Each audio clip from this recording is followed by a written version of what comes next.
50 running scandals. Bush. Number 3, Electrocution-Gate.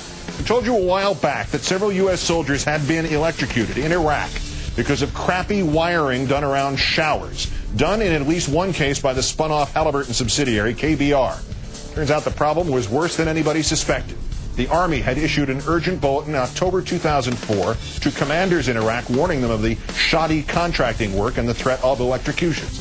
Since then, at least 2 American soldiers have been killed by improper grounding of electrical wiring, and the total before October was, according to that Army bulletin, 5 fatalities.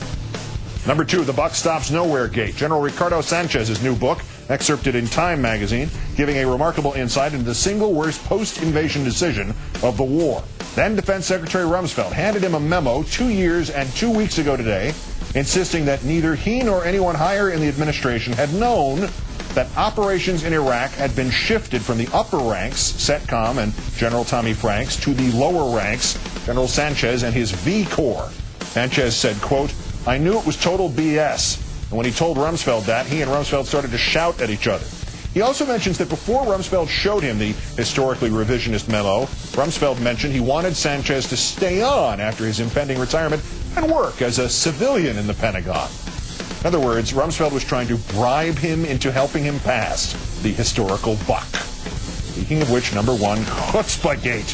One of the immortal bozos of the Bush administration, former chairman of the Defense Policy Board Advisory Committee, Richard Pearl, writing an op-ed in the New York Times insisting that, quote, "The most important thing we can do to help the Iraqis and ourselves is to recognize and reverse the foolish and arrogant belief that we know better than the Iraqis how to rebuild their devastated society." It is a well-written and reasoned argument, headlined, "Time to Cut the Cord." The problem is, it is written by the same Richard Pearl, whose own op-ed in USA Today 5 years ago last Thursday described Iraq as, quote, "the most important military victory since World War II. It ended quickly with few civilian casualties and with little damage to Iraq's cities, towns, or infrastructure. It ended without the Arab world rising up against us, as the war's critic feared, without the quagmire they predicted. Relax and enjoy it." It has been suggested that in war, truth is the first casualty.